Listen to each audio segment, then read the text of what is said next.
ಇದಂ ಯಾ ವಿಶೇಷ ಏನು? ಇದಂ ತೇಜ, ಇಮ ಆಪಃ, ಇದಂ ಅನ್ನಂ. ನೋಡಿ, ಇದಂ ತೇಜ, ಇದು ತೇಜಸ್ಸು, ಇಮ ಆಪಃ, ಇವು ನೀರು, ಇದಂ ಅನ್ನಂ, ಇದು ಅನ್ನ ಎಂಬುದಾಗಿ. ನೋಡಿ, ಎಲ್ಲ ಮೂರು ಲಿಂಗ. ಇದಂ ಆ ತೇಜ ನಪುಂಸಕಲಿಂಗ, ಇಮ ಆಪಃ ಸ್ತ್ರೀಲಿಂಗ, ಇದಂ ಅನ್ನಂ ತಿರುಗ ನಪುಂಸಕಲಿಂಗ. ಮತ್ತು ತಥಾ ಅಧ್ಯಾತ್ಮಂ ಇದಂ ಅನ್ನಸ್ಯ ಅಚಿತಸ್ಯ ಕಾರ್ಯಂ ಮಾಂಸಾದಿ. ಮತ್ತು ಇದು ತಿಂದ ಅನ್ನದ ಕಾರ್ಯ ಯಾವುದು? ಈ ಹೇಳಿದಲ್ಲ, ಮಾಂಸ ಮತ್ತೆ ಈ ಒಂದು ಅಸ್ಥಿ ಮಜ್ಜೆ ಎಲ್ಲ ಮುಂತಾದವುಗಳೆಲ್ಲ ಇದೆಯಲ್ಲ.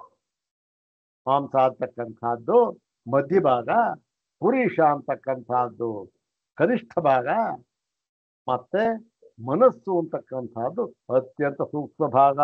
ಯಾವುದು? ಅನ್ನ, ಅನ್ನದ್ದು ಇದು. ಮತ್ತೆ ಅದೇ ರೀತಿ ಮೂರು ಹೇಳಿದ್ರು. ಯಾವುದು? ಅಪ್ಪಿಗೆ ಹೇಳಿದ್ರು, ಇದು ಕುಡಿ ಏನು ನಾವು ಕುಡಿತೀವೋ ಅದು ಯಾವುದು? ಲೋಹಿತ ಮುಂತಾದಕ್ಕಂಥ. ಮತ್ತು ತೇಜಸ್ಸಿಗೆ ಅದಕ್ಕೆ ಅಸ್ಥಿ ಮಜ್ಜೆ ಅಂತ ಹೇಳಿದ್ರು. ಹೀಗೆ ಇವೆಲ್ಲ ಹೇಗೆ ಇದನ್ನು ನೀವು ಬೆಟ್ ಮಾಡಿ ತೋರಿಸಿ ಇದು ಇದು ಅಂತ ಹೇಳ್ತಕ್ಕಂಥದ್ದು ಹೇಗೆ? ಎಲ್ಲ ಸಮನಾಗಿದೆಯಲ್ಲ ಎಲ್ಲಾದ್ರೂ ಅಂತಂದ್ರೆ ಇದಂ ಇತ್ಯಾದಿ ಸುಶಬ್ದೇನ, ಅದಕ್ಕೋಸ್ಕರ ಇತ್ಯಾದಿ ಅತ್ರ ಉಚ್ಯತೆ. ಹೀಗೆಂಬ ಸಂಶಯವು ಬರಲಾಗಿ ಏವಂ ಸಂಶಯೇ ಸಂಪ್ರಾಪ್ತೆ ಆಹ ಭಗವಾನ್ ಸೂತ್ರಕಾರ ವೈಶೇಷ್ಯಾತ್ತು ತದ್ವಾದ. ಓಂ ವೈಶೇಷ್ಯಾತ್ತು ತದ್ವಾದ. ನೋಡಪ್ಪ, ಮೂರು ತ್ರಿವೃತ್ಕೃತವಾಗಿದೆ, ಪುನಃ ಒಂದು ತ್ರಿವೃತ್ಕೃತವಾಗಿದೆ. ಒಂದೊಂದು ಕೂಡ ಮೂರಾಗಿ ವಿಂಗಡಣೆ, ಎಲ್ಲದರಲ್ಲೂ ಮೂರು ಅಂಶ ಇದ್ದೇ ಇದೆ. ಸರಿ, ಆದರೆ ಒಂದು ವಿಶೇಷ ಅಂತಕ್ಕಂಥದ್ದು ಇದೆ. ಆದ್ದರಿಂದಲೇ ಪ್ರತಿಯೊಂದು ಪದಾರ್ಥವನ್ನು ಇದಲ್ಲ ಅಂತ ನಾವು ಗುರುತು ಹೇಳ್ತಾ ಇದ್ದೇವೆ. ಏನದು ಅಂತಂದ್ರೆ ಸುಶಬ್ದೇನ ಚೋದಿತಂ ದೋಷಂ ಅಪರ್ದತಿ. ಸು ಅಂತ ಹೇಳ ಆದರೆ ಅಂದ್ರೆ ಅವ್ರು ಹೇಳ್ತಾರ ಪೂರ್ವಪಕ್ಷ ಸಂಶಯ, ಅದನ್ನು ನಿವಾರಣೆ ಮಾಡುತ್ತಾ ಇದು ಸು ಅಂತಕ್ಕಂಥ. ಆದರೆ ಏನಾದರೆ ವಿಶೇಷ, ಆದರೆ ಇದನ್ನು ಸೇರ್ಸ್ಕೋಬೇಕಂತ. ಆದರೆ ವೈಶೇಷ್ಯಾತ್, ವಿಶೇಷವಿರುವುದರಿಂದ. ಏನು ವಿಶೇಷ ಅಂತಂದ್ರೆ ವೈಶೇಷ್ಯ ಅಂದ್ರೆ ವಿಶೇಷಸ್ಯ ಭಾವ ವೈಶೇಷ್ಯಂ.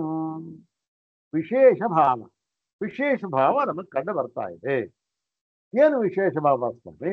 ಮೂರರಲ್ಲೂ ಮೂರಿದೆ ಅಂತ ಹೇಳಿದ್ರಿ, ಇನ್ನೇನು ವಿಶೇಷ ಭಾಗ ಅಂದ್ರೆ?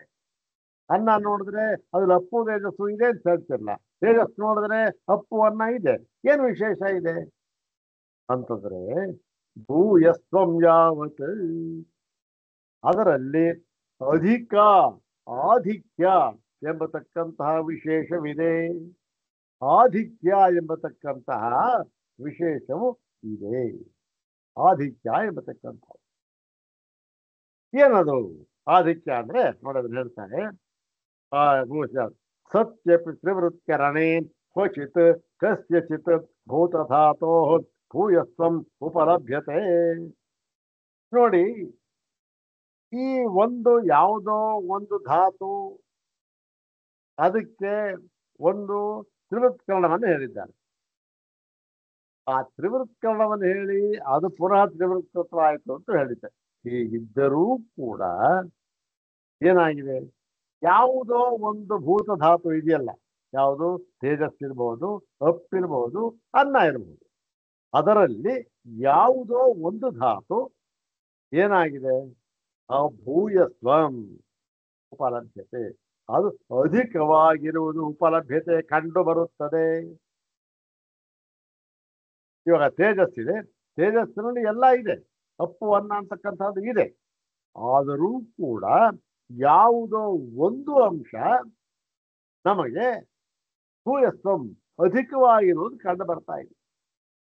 ಏನದು ಅಂತಂದ್ರೆ ಅಗ್ನೇ ತೇಜೋ ಭೂಯಸ್ವಂ. ನೋಡಿ, ಇದು ಅಗ್ನಿ ಅಂತ ಹೇಳ್ತೇವೆ ನಾವು. ಅದೇ ಅಗ್ನಿ ಹೇಳ್ತೀವಿ, ಅಗ್ನಿ ಅಪ್ಪು ನೀರು ಇದೆ ಅಂತ ಹೇಳಿದ್ರೆ ನೀರು ಅಂತ ಹೇಳಿ ಅಗ್ನಿನ ಹಾಗೆ ಯಾಕೆ ಹೇಳ್ಬೇಕು ಅಂದ್ರೆ, ಇಲ್ಲಪ್ಪ ಇಲ್ಲಿ ಈ ಅಗ್ನಿತ್ವ ತೇಜಸ್ವ ಅಂತ ಇದೆಯಲ್ಲ, ಅದರ ಆಧಿಕ್ಯ ಇದೆ. ನೀರು ಅನ್ನದ ಅಂಶ ಇದೆ, ಇದ್ದರೂ ಕೂಡ ತೇಜಸ್ಸಿನ ಅಂಶ ಅಧಿಕವಾಗಿದೆ. ಆದ್ದರಿಂದ ಇದನ್ನು ನಾವು ಅಗ್ನಿ ಅಂತ ಹೇಳ್ತೇವೆ. ಹಾಗೆ ಒಂದೊಂದು ಅಧಿಕ್ಯ. ತೇಜೋ ಭೂಯಸ್ವಂ ಉದಕಸ್ಯ ಅಭೂಯಸ್ವಂ. ಇದು ದ್ರವ ಅಂತ ಹೇಳ್ತೇವೆ. ದ್ರವ ಅಂತ ಹೇಳಿದ್ರೆ ಇದಕ್ಕೆ ದ್ರವ ಭಾವ, ನೀರಿನ ಭಾವ ಇದರಲ್ಲಿ ಅಧಿಕವಾಗಿದೆ. ಪ್ರತಿಯೊಂದರಲ್ಲೂ ನೀರಿನ ಭಾವ ನೀರಿದ್ದೇ ಇದೆ, ನೀರಿನ ಚೇಂಜ್ ಆಗೋದಿಲ್ಲ.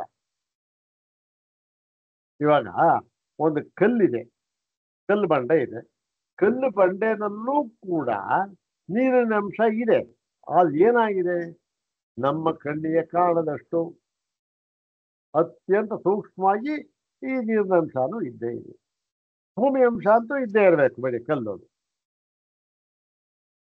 ಹೀಗೆ ಏನಾಗಿದೆ, ಪ್ರತಿಯೊಂದರಲ್ಲೂ ಕೂಡ ಭೂಯಸ್ವ ಭೂಯಸ್ವ ಅಂತಕ್ಕಂಥದ್ದು ಕಂಡು ಬರ್ತಾ ಇದೆ. ಆ ಭೂಯಸ್ವಕ್ಕೆ ಅನುಸಾರವಾಗಿ ಯಾವ ಧಾತು ವಿಶೇಷವಾಗಿ ಅಧಿಕವಾಗಿದೆಯೋ ಆ ಧಾತುವಿನ ಹೆಸರಿನಿಂದ ಅದನ್ನು ಕರೀತಾರೆ. 3 ಧಾತು ಇದೆ, 3 ಸಮನಾಗಿದೆ. ಅಗ್ನಿ ಜಾಸ್ತಿ ಇದ್ರೆ, ತೇಜಸ್ ಜಾಸ್ತಿ ಇದ್ರೆ ಅದ್ರ ಅಗ್ನಿ ಅಂತ ಕರೀತಾರೆ. ಅಪ್ಪತ್ತು ಜಾಸ್ತಿ ಇದ್ರೆ ಅದು ನೀರು ಅಂತ ಕರೀತಾರೆ. ಮತ್ತೆ ಅನ್ನದ ಅಂಶ ಅಂತಕ್ಕಂಥದ್ದು ಈ ಭೂಮಿ ಅಂತಂತಿದ್ರೆ ಅದು ಜಾಸ್ತಿ ಇದ್ರೆ ಅನ್ನ ಅಂತ ಕರೀತಾರೆ. ಭೂಮಿ ಜಾಸ್ತಿ ಅನ್ನ ಅಂತ ಕರೀತಾರೆ. ಹಾಗೆ ವಿಶೇಷವಿರುವುದರಿಂದ ಅಂತ ಹೇಳಿ ಪೃಥ್ವಿ ಉದಕಸ್ಯ ಭೂಯಸ್ವಂ ಪೃಥಿವ್ಯಾ ಅನ್ನಭೂಯಸ್ವಂ ಇತಿ. ಪೃಥ್ವಿಗೆ ಅನ್ನಭೂಯಸ್ವ, ಮತ್ತೆ ಉದಕಕ್ಕೆ ಅಭೂಯಸ್ವ, ಮತ್ತೆ ಅಗ್ನಿಗೆ ತೇಜೋಭೂಯಸ್ವ. ಹೀಗೆ ಭೂಯಸ್ವ ಅಂತಕ್ಕಂಥದ್ದು ಎಲ್ಲನೂ ಕಂಡು ಬರ್ತಾ ಇದೆ. ಯಾವ ಜಾಸ್ತಿ ಇದೆಯೋ ಅದನ್ನು ಕರಿತೇವೆ ಅಷ್ಟೇ. ಹಾಗಾಗಿ ಈ ಒಂದು ತ್ರಿವೃತ್ಕೃತವಾಯಿತು ಎಂದು ಹೇಳಿದ ಮಾತ್ರಕ್ಕೆ ಅದರ ನಾಮ ಅಂತ ಇದೆಯಲ್ಲ, ಅಗ್ನಿ ಅಪ್ಪು ವಾಯು ಬೇಕಾದಷ್ಟು ನಾಮಗಳಿಲ್ಲ, ಅದರಲ್ಲಿ ಯಾವ ವ್ಯತ್ಯಾಸವೂ ಕಂಡು ಬರೋದಿಲ್ಲ. ಸರಿಯಾಗಿದೆ ಇದು. ಯಾಕೆ, ಆ ಅಂಶ ಭೂಯಸ್ವ ಇರುತ್ತೆ. ಮತ್ತು ವ್ಯವಹಾರಶ್ಚ ತ್ರಿವೃತ್ಕೃತ ರಜ್ಜುವತ್ ಏಕತ್ವಾಪತ್ತೌ ಸತ್ಯಾಂ ನ ಭೇದೇನ ಭೂತತ್ರಯ ಗೋಚರೋ ಲೋಕಸ್ಯ ಪ್ರಸಿದ್ಧೇ. ವ್ಯವಹಾರದಲ್ಲೂ ಕೂಡ ಹಾಗೇನೆ. ಇವಾಗ ಒಂದು ತ್ರಿವೃತ್ಕೃತವಾಗಿದೆ, ಒಂದು ಹಗ್ಗ ಅಂದ್ರೆ ಏನೋ, ಇಲ್ಲಿ ಹಗ್ಗ ಅಂತ ಉಪಲಕ್ಷಣ ಹೇಳಿದ್ದಾರೆ, ಯಾವುದಾದ್ರೂ ಅಷ್ಟೇ ತ್ರಿವೃತ್ಕೃತವಾಗಿದೆ. ಏನಂತೇನು, ಅಗ್ನಿ ಅಪ್ಪು ಮತ್ತೆ ಪೃಥ್ವಿ ಎಲ್ಲ ಧಾತುಗಳು ಕೂಡ ಸೇರಾಗಿದೆ, ಆಯ್ತಾನೆ. ಆದರೂ ಕೂಡ ಇವೆಲ್ಲ ಸೇರಿ ಒಂದು ಅಂತ ಆಗಿದೆ. ಏಕತ್ವಾಪತ್ತೌ ಸತ್ಯ ನ ಭೇದೇನ ಭೂತತ್ರಯ ಗೋಚರೋ ಲೋಕಸ್ಯ ಪ್ರಸಿದ್ಧೇ. ಹೀಗಿದ್ದರೂ ಕೂಡ ಒಂದೇನು ಭೇದದಿಂದ. ಏನು ಭೇದದಿಂದ ಅಂತಂದ್ರೆ ನೋಡಿ, ಒಂದು ಕಡೆ ಈ ಯಾವುದೋ ಒಂದು ಧಾತು ಇದೆ, ಅದರಲ್ಲಿ ಯಾವುದೋ ಒಂದು ಧಾತುವಿನ ಭೂಯಸ್ವ ಅಂತ ಇದೆ. ಹಾಗಿದ್ದರೂ ಕೂಡ ಏನಾಗಿದೆ, ಈ ತ್ರಿವೃತ್ಕೃತವಾಗಿದೆ. ಈ ಎಲ್ಲವೂ ಕೂಡ ತ್ರಿವೃತ್ಕೃತವಾದ ಧಾತು ಎನ್ನುವುದರಲ್ಲಿ ಯಾವ ಭೇದವೂ ಇಲ್ಲ. ಅಗ್ನಿ ಅಂತ ಹೇಳ್ಬೋದು, ಇದನ್ನು ನೀರು ಅಂತ ಹೇಳ್ಬೋದು, ಎರಡೂ ಬೇರೆ ಬೇರೆ ಆಯ್ತು. ಬೇರೆ ಬೇರೆ ಆದರೂ ಕೂಡ ಏನಾಗಿದೆ, ಈ ಒಂದು ಈ ಬೇರೆ ಬೇರೆಯಾಗಿ ನಾವು ನಮಗೆ ವ್ಯವಹಾರ ನಮಗೆ ಅಂತಂದ್ರೆ ಗೊತ್ತಾಗೋದಿಲ್ಲ. ನೋಡಿ, ಅನ್ನ ಅಂತ ಹೇಳ್ತಾರೆ ಅಥವಾ ಅನ್ನದಲ್ಲಿ ಏನಿದೆ, ಅನ್ನದಲ್ಲಿ ತೇಜಸ್ಸು ಇದೆ, ಅಪ್ಪು ಇದೆ, ಪೃಥ್ವಿ ಇದೆ. ಮತ್ತೆ ಪೃಥ್ವಿ ಅಂತ ಅನ್ನ ಅಂತ ಯಾಕೆ ಕರಿತೀವಿ, ಅದೆರಡು ಇದ್ಮೇಲೆ ತೇಜಸ್ಸು ಅಪ್ಪು ಇದೆಯಲ್ಲ ಇದರಲ್ಲಿ ಪೃಥ್ವಿಯಲ್ಲಿ ಇದ್ಮೇಲೆ ಅನ್ನ ಅಂತ ಕರೆಯೋದು. ಅಂದ್ರೆ ಅನ್ನ ಅಂದ್ರೆ ಪೃಥ್ವಿ ಅಂಶ ಜಾಸ್ತಿ ಇದೆ ಅಂತ ಹೇಳಿದ್ರು. ಹೌದಾರೆ. ಹೀಗಿದ್ದರೂ ಕೂಡ ಇದು ಭೇದದಿಂದ ಓಹೋ ಈ ಅಂಶ ಜಾಸ್ತಿ ಇದೆ, ಇದು ಕಮ್ಮಿ ಇದೆ ಅಂತ ಬಿಡಿ ಬಿಡಿಯಾಗಿ ಇದು ಯಾರಿಗೂ ಗೋಚರವಾಗುವುದಿಲ್ಲ. ವ್ಯವಹಾರದಲ್ಲಿ ಇದ್ರು ಅನ್ನ ಅಂದ್ರೆ ಅನ್ನ ಅಷ್ಟೇ ಕಣ್ರಿ. ಅದ್ರ ಭೂಮಿ ಯಾರಿಗಾರು ಗೊತ್ತಾಗತ್ತ? ಓಹೋ, ಭೂಮಿ ಅಂಶ ಇಷ್ಟು ಅದಲ್ಲ. ಅಂದ್ರೆ ವ್ಯವಹಾರದಲ್ಲಿ ಬೇರೆದನ್ನು ಗೊತ್ತಾಗ್ಬೋದು, ಅದು ಬೇರೆ ವಿಚಾರ. ಏನು ಇವಾಗ ಎಲ್ಲ ಅನಲೈಸ್ ಮಾಡಿಬಿಡ್ತಾರೆ, ಏನೋ ಇಷ್ಟೇ ಅದು ಬೇರೆ ಅಲ್ಲ. ವ್ಯವಹಾರದಲ್ಲಿ ಗೋಚರವಾಗೋದಿಲ್ಲ. ಸರಿಯಲ್ಲ? ಮತ್ತೆ ಆದ್ದರಿಂದ ಹಾ ತಸ್ಮಾತ್ ಸತ್ಯಪಿ ತ್ರಿವೃತ್ಕರಣೆ ವೈಶೇಷ್ಯಾದೇವ ತೇಜೋಬನ್ನ ವಿಶೇಷವಾದೋ ಭೂತ ಭೌತಿಕ ವಿಷಯ ಉಪಪದ್ಯತೆ. ಆದ್ದರಿಂದ ಏನಾಗಿದೆ, ಈ ತ್ರಿವೃತ್ಕರಣ ಅಂತ ಇದೆ. ತ್ರಿವೃತ್ಕರಣ ಅಂತ ಎಲ್ಲವೂ ತ್ರಿವೃತ್ಕೃತವಾಗಿದ್ದರೂ ಕೂಡ ಈ ವೈಶೇಷ್ಯ ಇದೆಯಲ್ಲ, ಈ ವೈಶೇಷದಿಂದ ವಿಶೇಷ ಭಾವದಿಂದ ಈ ಎಲ್ಲ ಭೂತ ಭೌತಿಕ ವಿಷಯಗಳಲ್ಲಿಯೂ ಕೂಡ ಏನಾಗಿದೆ, ಓಹೋ ಇದು ತೇಜಸ್ಸು, ಇದು ಅನ್ನ, ಇದು ನೀರು, ಇದು ಮರ, ಇದು ಇನ್ನೊಂದು ಮತ್ತೊಂದು ಎಂಬತಕ್ಕಂತಹ ವಿಶೇಷ ಹೊಂದುತ್ತಾ ಇದೆ. ಯಾಕೆ? ಆ ಒಂದು ಅಂಶದಲ್ಲಿ ಭೂಯಸ್ವ ಹೆಚ್ಚಾಗಿ ಇರುವುದು ಕಂಡು ಬರುತ್ತಿದೆ ಅಂತ ಹೇಳಿ ಅಲ್ಲಿಗೆ ಮುಕ್ತಾಯವಾಯಿತು. ತದ್ವಾದ ಇತಿ ಪದಾಭ್ಯಾಸ ಅಧ್ಯಾಯ ಪರಿಸಮಾಪ್ತಿಂ ದ್ಯೋತಯತಿ. ಹೀಗೆ ತದ್ವಾದ ಅಂದ್ರೇನು? ತತ್ ಇತಿ ವಿಶೇಷವಾದ ಅಂತ ಅರ್ಥ ಆಯ್ತು ನಮಗೆ. ನಿವೃತ್ಕರಣವಾಗಿದ್ದರೂ ಕೂಡ ಇದನ್ನ ತತ್ ಇತಿ ಅನ್ನಂ ಇತಿ ವಿಶೇಷವಾದ ಏನಾಗುತ್ತೆ, ಅದು ಹೊಂದುತ್ತೆ. ಯಾಕೆ? ಆ ಪೃಥ್ವಿ ಅಂಶ ಭೂಯಸ್ವ ಆಧಿಕ್ಯದಿಂದ ಕಂಡು ಬರುತ್ತಿದೆ. ಇನ್ನೊಂದರಲ್ಲಿ ಯಾವುದೊಂದು ಕಾಫಿ ಕೊಟ್ಟರು, ಅದ್ರಲ್ಲಿ ಏನಾಯ್ತು, ಅದರಲ್ಲಿ ಹಪ್ಪಿನ ಅಂಶ ಹಬ್ಬಂಶ ಅದು ಜಾಸ್ತಿ ಕಂಡು ಬರ್ತಾ ಇದೆ. ಹೀಗೆ ಆಧಿಕ್ಯದಿಂದ ಈ ವಿಶೇಷ ಅಂತಕ್ಕಂಥದ್ದು ಹೊಂದುತ್ತೆ. ವಿಶೇಷ ಇದೆ. ಏನು ವಿಶೇಷ? ಅಧಿಕವಾಗಿರುವುದು ಅಂತ ಅನ್ನೋದೇ ವಿಶೇಷ ಅಷ್ಟೇ. ತ್ರಿವೃತ್ಕರಣ ಅಂತಕ್ಕಂಥದ್ದು ಸಮಾನ.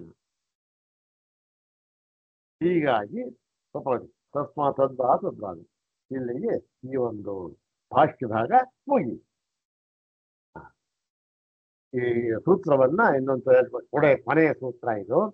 ಈ ಒಂದು ಅಧಿಕರಣದಲ್ಲಿ ಕೊನೆಯ ಸೂತ್ರ ಇದು.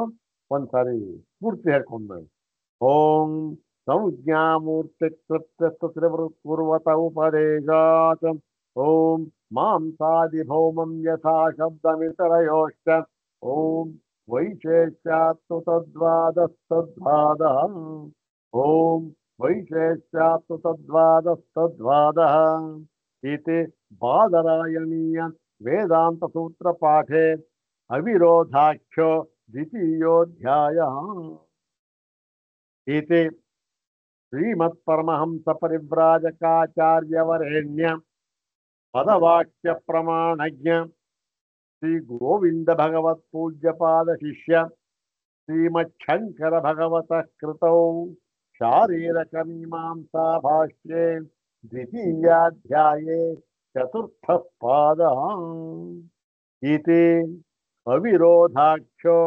ದ್ವಿತೀಯೋಧ್ಯಾಯಃ. ಓಂ ಶಾಂತಿ ಶಾಂತಿ ಶಾಂತಿ.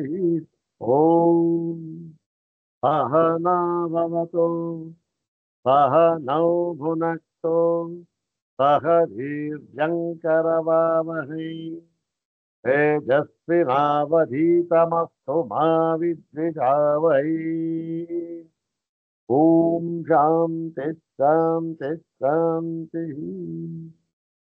ಇಲ್ಲಿಗೆ 2ನೇ ಅಧ್ಯಾಯ ಮುಕ್ತವಾಯಿತು. ಇನ್ನು 3